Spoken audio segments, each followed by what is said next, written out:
Hello my dear friends, how have you been? Welcome to Learn English Online with Krishna. Today we'll learn a very important topic of pronunciation. दोस्तों pronunciation का phonetics का एक बहुत ही कमाल का topic आज सीखेंगे। और हम सबको मालूम है कि जो कॉन्सोनेंट्स हैं वो बहुत सारी कैटेगरीज में बटे हुए हैं और उनमें से एक बहुत ही इंपॉर्टेंट कैटेगरी है स्टॉप कॉन्सोनेंट्स की।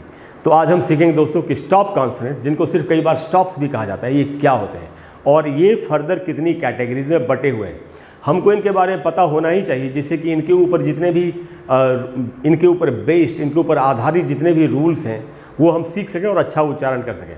तो दोस्तों आज का हमारा टॉपिक है स्टॉप कॉन्सोनेंट्स और स्टॉप्स। तो सबसे पहले हम ये सीखते हैं, ये समझते हैं कि इनका नाम स्टॉप कॉन्सोनेंट्स क्यों है। देखिए यहाँ पर साफ साफ लिखा है कि a stop consonant also known as a plosive. Plosive इसका मतलब क्या हुआ? इसका मतलब ये हुआ कि किसी भी स्टॉप कॉन्सोनेंट को प्लोसिव कॉन्सोनेंट भी कहा जा सकता है। आपने अक्सर सुना होगा प्लोसिव कॉन्सोनेंट्स, उसका मतलब है स्टॉप कॉन्सोनेंट्स। वही लिखा है यहाँ पर कि a stop consonant also known as a plosive is a consonant sound in phonetics that is formed by completely blocking the flow of air and then releasing it. तो स्टॉप कॉन्सोनेंट्स इनका नाम इसलिए है क्योंकि इनको बोलने के पहले जो फ्लो ऑफ एयर है जो हमारे गले से निकलता है, इनको बोलने के समय पहले हम उस फ्लो ऑफ एयर को ऐसे रोक लेते हैं और फिर एक झटके से उसको रिलीज़ करते हैं और तब ये साउंड बोलते हैं। तो चूंकि इनको बोलने के पहले हवा को एकदम से स्टॉप कर दिया जाता है, इसीलिए इनका नाम स्टॉप कॉन्सोनेंट्स है। अब हम ये समझ लेते हैं कि इनकी कितनी कैटेगरीज हैं। देखिए स्टॉप कॉन्सोनेंट्स की दो मेजर कैटेगरीज हैं, एक है वॉइस्ड स्टॉप कॉन्सोनेंट्स और एक है अनवॉइस्ड स्टॉप कॉन्सोनेंट्स। तो हमको ये समझना पड़ेगा कि वॉइस्ड स्टॉप कॉन्सोनेंट्स कितने हैं और वॉइस्ड साउंड्स भी क्या होते हैं। देखिए यहाँ लिखा है कि वॉइस्ड स्टॉप कॉन्सोनेंट्स के बारे में कि बी, डी एंड जी, ये तीन है। B, D and G are voiced stop consonants. तो बी, डी और जी जो है ये तीनों वॉइस्ड स्टॉप कॉन्सोनेंट्स हैं। अब अगर हमको ये नहीं पता है कि वॉइस्ड कॉन्सोनेंट्स क्या होते हैं, अनवॉइस्ड कॉन्सोनेंट्स क्या होते हैं, तो हमको पता होना चाहिए। अगर आप ये बात डिटेल में सीखना चाहते हो तो मेरे चैनल पर मेरी एक प्लेलिस्ट है, उसका नाम है प्रोनाउंसिएशन एंड फोनेटिक्स। उसमें आपको वॉइस्ड साउंड्स के ऊपर एंड अनवॉइस्ड साउंड्स के ऊपर एक वीडियो मिल जाएगी, तो आप समझ सकते हैं। अदरवाइज मैंने एक लाइन यहाँ पर लिख दी है वॉइस साउंड्स के बारे में, देखिए वो भी बताता हूँ आपको। यहाँ लिखा है voice sounds occur when the vocal chords vibrate when the sound is produced. यानी एक वॉइस्ड कॉन्सोनेंट वो कॉन्सोनेंट है जिसको जब हम बोलते हैं तो हमारे यहाँ वोकल कॉर्ड में वाइब्रेशन होती है, जिसको यहाँ हाथ रख करके महसूस किया जाता है।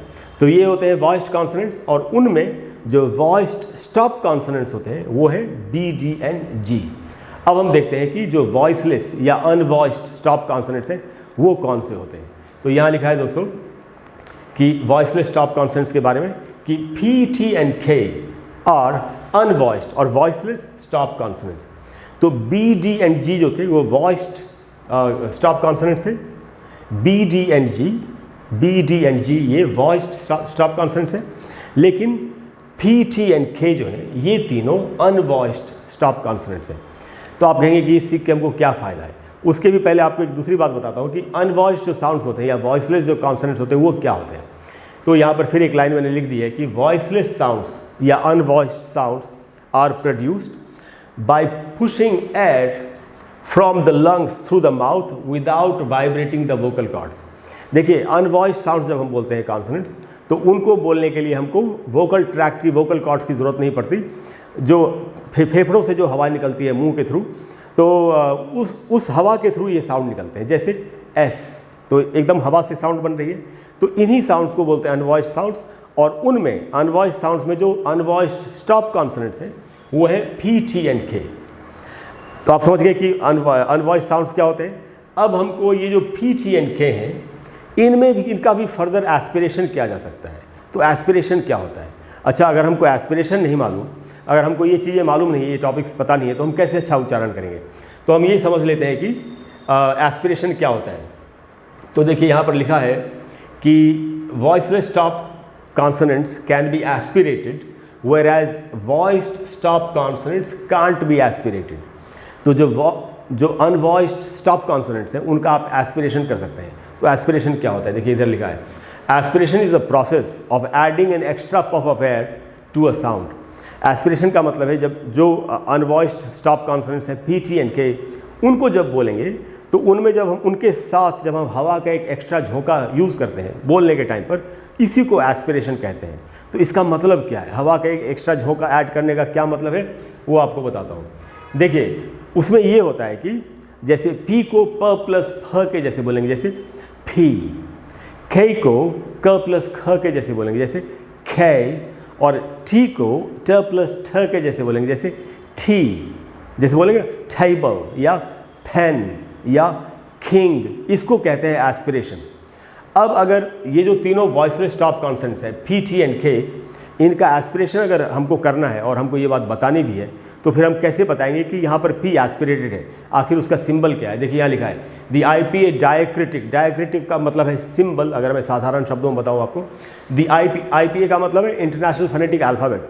अगर आपको ये सारे टॉपिक सीखने हो तो जो मैंने आपको प्लेलिस्ट बताई अपनी phonetics and pronunciation and phonetics, उस प्लेलिस्ट में आपको इन सारे टॉपिक्स के ऊपर मेरे वीडियोस मिल जाएंगे, आप उनको जाकर के देख सकते हैं। तो दी IPA डायक्रिटिक यानी कि symbol for aspiration is a superscript. Superscript का मतलब है ऊपर को लिखा हुआ। सुपरस्क्रिप्ट H यानी P के ऊपर H लिखा होगा, देखिए जैसे यहाँ लिखा हुआ है, T के ऊपर एक H ऐसे लिखा होगा, जो ऊपर लिखा हो उसको सुपरस्क्रिप्ट बोलते हैं, या K के ऊपर एक H लिखा हुआ है। तो ये होता है दोस्तों एस्पिरेशन। अब अगर ऐसे P के ऊपर H लिखा हुआ है तो उसको पढ़ेंगे प प्लस फ के जैसे पढ़ना है फी। अगर T के ऊपर ऐसे सुपरस्क्रिप्ट H लिखा हुआ है तो पढ़ेंगे टी, ट प्लस ठ। और अगर K के ऊपर सुपरस्क्रिप्ट H है यानी एस्पिरेट हुआ है तो इसको क प्लस ख का साउंड के जैसे पढ़ेंगे और बोलेंगे खे। तो दोस्तों बिल्कुल करेक्ट प्रोनाउंसिएशन सीखने के लिए ये टॉपिक सीखना बहुत ही ज़रूरी है, इसलिए मैंने आपको ये टॉपिक बताया। अगर कोई भी ऐसा फोनेटिक्स का टॉपिक है या प्रोनाउंसिएशन का टॉपिक है जिस पर आप चाहते हैं कि मैं आपके लिए एक वीडियो बना दूं, तो आप नीचे कमेंट्स में लिखिए। मैं कोशिश करूंगा कि जल्दी से जल्दी आपको उस पर एक वीडियो बना करके दे दूँ। Thank you very much. I will see you in the next class. Bye bye.